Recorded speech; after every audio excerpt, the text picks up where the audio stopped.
ಸಚಿವ K J George ನಿವಾಸಕ್ಕೆ CM Siddaramaiah ಭೇಟಿ ಕೊಟ್ಟಿದ್ದಾರೆ. ಪರಮಾಪ್ತರಾಗಿದ್ದಾರೆ ಕೆಜೆ ಜಾರ್ಜ್. ಸೋನಿಯಾ ಗಾಂಧಿ ಅವರಿಗೂ ಕೂಡ ಜಾರ್ಜ್ ಆಪ್ತರು. ಈಗ ಡಿಕೆ ಶಿವಕುಮಾರ್ ಒಂದು ಕಡೆ ದೆಹಲಿಗೆ ಅವರು ಹೋಗಿದ್ದಾರೆ, ಇನ್ನೊಂದು ಕಡೆ ಕೆಜೆ ಜಾರ್ಜ್ ಅವರ ಮನೆಗೆ ಮುಖ್ಯಮಂತ್ರಿಗಳು ಭೇಟಿ ಕೊಟ್ಟಿದ್ದಾರೆ. ಸೋನಿಯಾ ಗಾಂಧಿ ಅವರಿಗೂ ಜಾರ್ಜ್ ಬಹಳ ಆಪ್ತರಿದ್ದಾರೆ. ಡಿಸಿಎಂ ಡಿಕೆಶಿ ದೆಹಲಿ ಪ್ರವಾಸದ ಹಿನ್ನೆಲೆಯಲ್ಲಿ ಈ ಭೇಟಿ ನಡೆದಿದೆ. ಜಾರ್ಜ್ ಅವರೊಂದಿಗೆ 1 ಗಂಟೆಗಿಂತ ಹೆಚ್ಚಿನ ಕಾಲ ಮಾತುಕತೆ ನಡೆಸಿರುವುದು ಸಿದ್ದರಾಮಯ್ಯ ಅವರು. ಕುತೂಹಲ ಮೂಡಿಸ್ತಾ ಇದೆ ಮುಖ್ಯಮಂತ್ರಿ ಹಾಗೂ ಜಾರ್ಜ್ ಅವರ ಒಂದು ಭೇಟಿ. ಈ ನಿಟ್ಟಿನಲ್ಲಿ ಜಾರ್ಜ್ ಅವರೊಂದಿಗೆ ಮಾತನಾಡಿದರೆ ಹೆಚ್ಚು ಕಡಿಮೆ ಸೋನಿಯಾ ಗಾಂಧಿ ಅವರೊಂದಿಗೆ ಮಾತನಾಡಿದಂತಾಗತ್ತಾ, ಅಥವಾ ಸಿದ್ದರಾಮಯ್ಯನವರ ಅಹವಾಲೇನಿದೆ, ಸೋನಿಯಾ ಗಾಂಧಿ ಅವರಿಗೂ ಕೂಡ ಮುಖ್ಯಮಂತ್ರಿ ಬದಲಾವಣೆ ವಿಚಾರದಲ್ಲಿ ಆಸಕ್ತಿ ಇದೆಯಾ ಇಲ್ವಾ ಗೊತ್ತಿಲ್ಲ, ಅಥವಾ ಡಿ ಕೆ ಶಿವಕುಮಾರ್ ಅವರ ವಿಚಾರದಲ್ಲಿ ಏನಾದರೂ ಸ್ವಲ್ಪ ಫೇವರ್ ಇದ್ದಾರಾ ಇಲ್ವಾ ಗೊತ್ತಿಲ್ಲ. ಈ ಸಿದ್ದರಾಮಯ್ಯನವರ ಅಹವಾಲುಗಳೇನಿರುತ್ತಲ್ವಾ, ಈ ಅಹವಾಲುಗಳನ್ನು ಅಥವಾ ಅವರು ಏನೋ ಸಂದೇಶ ಕೊಡಬೇಕಿದ್ದರೆ ಆ ಸಂದೇಶವನ್ನು ಜಾರ್ಜ್ ಮೂಲಕನೂ ತಲುಪಿಸಬಹುದಲ್ವ ಅಂತ ಕೂಡ ಮಾತನಾಡಿದ್ದಿರಬಹುದು. ಜಾರ್ಜ್ ಮೂಲಕ ಸೋನಿಯಾ ಅವರಿಗೆ ಸಂದೇಶ ರವಾನಿಸಬಹುದು. ಜಾರ್ಜ್ ಮಾತಿಗೆ ಸೋನಿಯಾ ಗಾಂಧಿ ಅವರು ಮನ್ನಣೆ ಕೊಡ್ತಾರಾ ಇಲ್ವಾ ಗೊತ್ತಿಲ್ಲ.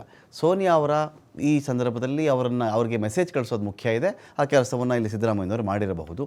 ಹೀಗಾಗಿ ಜಾರ್ಜ್ ಮೂಲಕ ಸೋನಿಯಾ ಅವರ ಮೇಲೆ ಪ್ರೆಷರ್ ಹಾಕಿಸುವಂಥ ಒಂದು ಪ್ರಯತ್ನವನ್ನು ಕೂಡ ಮಾಡ್ತಿರಬಹುದೇನೋ ಗೊತ್ತಿಲ್ಲ. ಈಗಾಗಲೇ ರಾಹುಲ್ ಗಾಂಧಿ, ಕೆ ಸಿ ವೇಣುಗೋಪಾಲ್ ಅವರ ಮನೆಗೆದ್ದಿದ್ದಾರೆ ಮುಖ್ಯಮಂತ್ರಿಗಳು. ಇದರ ಜೊತೆಗೆ ಸೋನಿಯಾ ವಿಶ್ವಾಸ ಗಳಿಸುವಂಥ ಒಂದು ಪ್ರಯತ್ನದಲ್ಲಿಯೂ ಕೂಡ ಸಿದ್ದರಾಮಯ್ಯನವರು ಇದ್ದಾರೆ. ಹಿಡಿಸ್ಕೊಳ್ಳೋಕ್ಕೆ ಶಿವಕುಮಾರ್ ಜೋಹಳ್ಳಿ ಇದ್ದಾರೆ. ಶಿವಕುಮಾರ್ ಜೋಹಳ್ಳಿ, ಇದೀಗ ಜಾರ್ಜ್ ಸಿದ್ದರಾಮಯ್ಯನವರು ಮನಸ್ಸು ಮಾಡಿದ್ರೆ ನೇರವಾಗಿ ಸೋನಿಯಾ ಗಾಂಧಿ ಅವರ ಅಪಾಯಿಂಟ್ಮೆಂಟೇ ತೊಗೊಳ್ಬಹುದು. ಇದೀಗ ಇಲ್ಲಿ ಒಂದು ಸಂದೇಶ ಕಳಿಸುವವರಾಗಿ ಜಾರ್ಜನ್ನು ಯಾಕೆ ಅವರು ಯೂಸ್ ಮಾಡ್ಕೊಳ್ತಾ ಇದ್ದಾರೆ ಅಂತ?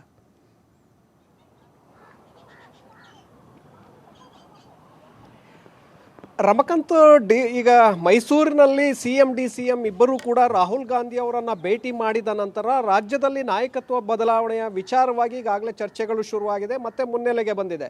ಇವತ್ತು ಡಿ ಕೆ ಶಿವಕುಮಾರ್ ಅವರು ಕೂಡ ಅಸ್ಸಾಂ ವಿಧಾನಸಭಾ ಚುನಾವಣೆಯ ವೀಕ್ಷಕರ ಸಭೆಯನ್ನು ಸಂಜೆ ACC ಕಚೇರಿಯಲ್ಲಿ ಇಟ್ಕೊಂಡಿರೋದ್ರಿಂದ ಬೆಳಗ್ಗೆನೇ ಅವರು ದೆಹಲಿಗೆ ಪ್ರಯಾಣವನ್ನು ಬೆಳೆಸಿದ್ದಾರೆ.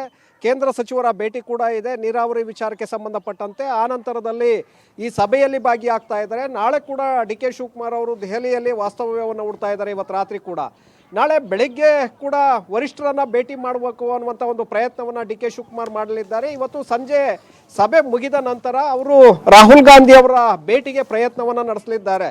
ಯಾಕೆಂದರೆ ಈಗಾಗಲೇ ದೆಹಲಿಯಲ್ಲೂ ಕೂಡ ಹೇಳಿದ್ದಾರೆ, ನಾನು ಬಂದಿರೋದೇ ವರಿಷ್ಠರನ್ನ ಭೇಟಿ ಮಾಡೋದಕ್ಕೆ, ಹಾಗಾಗಿ ಸಭೆಯ ನಂತರ ನಾನು ಭೇಟಿಗೆ ಪ್ರಯತ್ನವನ್ನು ಮಾಡ್ತೇನೆ ಅಂತೇಳಿ ಅಧಿಕೃತವಾಗಿ ಹೇಳಿಕೆಯನ್ನು ಕೂಡ ಕೊಟ್ಟಿದ್ದಾರೆ. ಹಾಗಾಗಿ ರಾಹುಲ್ ಗಾಂಧಿ ಅವರನ್ನು ಭೇಟಿ ಮಾಡಬಹುದು.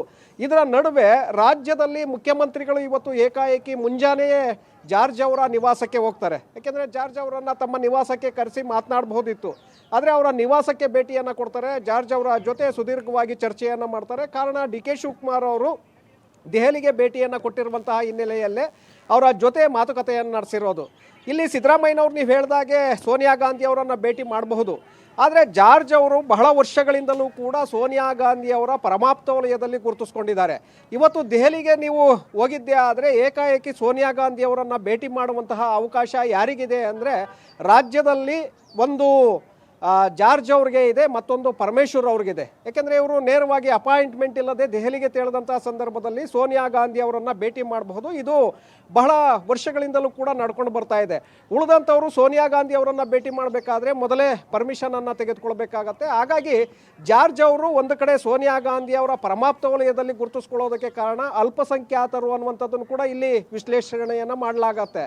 ಹಾಗಾಗಿ ಸಿದ್ದರಾಮಯ್ಯನವರ ಆಪ್ತ ವಲಯದಲ್ಲೇ ಗುರುತಿಸಿಕೊಂಡಿರುವಂತಹ ಜಾರ್ಜು ಅವರ ಜೊತೆ ಸಿದ್ದರಾಮಯ್ಯನವರು ಮಾತನಾಡಿದ್ದಾರೆ ಅಂತ ಅಂದರೆ ಅದನ್ನು ನೇರವಾಗಿ ತಮ್ಮ ಅಭಿಪ್ರಾಯಗಳೇನಿದೆ ಅದನ್ನು ಜಾರ್ಜ್ ಅವರ ಮೂಲಕ ಸೋನಿಯಾ ಗಾಂಧಿ ಅವರಿಗೆ ತಲುಪಿಸುವಂಥ ಒಂದು ಪ್ರಯತ್ನ. ಯಾಕೆಂದರೆ ಡಿ ಕೆ ಶಿವಕುಮಾರ್ ಅವರು ಎಲ್ಲೋ ಒಂದು ಕಡೆ ರಾಹುಲ್ ಗಾಂಧಿ ಅವರನ್ನು ಭೇಟಿ ಮಾಡಿ CM ಕುರ್ಚಿಯ ವಿಚಾರವಾಗಿ ಮಾತನಾಡಿ ಅಲ್ಲಿ ಒಪ್ಪಿಸಿದ್ದೇ ಆದರೆ ಇವರಿಗೆ ಸಮಸ್ಯೆ ಆಗತ್ತೆ. ಹಾಗಾಗಿ ಇದನ್ನು ತಡೆಯಬೇಕು ಅನ್ನುವಂಥ ಕಾರಣಕ್ಕೆ ಅವರು ಜಾರ್ಜ್ ಅವರನ್ನು ಭೇಟಿ ಮಾಡಿ ಅಲ್ಲಿಂದ ಸೋನಿಯಾ ಗಾಂಧಿ ಅವರಿಗೆ ಸಂದೇಶವನ್ನು ತಲುಪಿಸುವಂಥ ಒಂದು ಪ್ರಯತ್ನವನ್ನು ಮಾಡಿರಬಹುದು.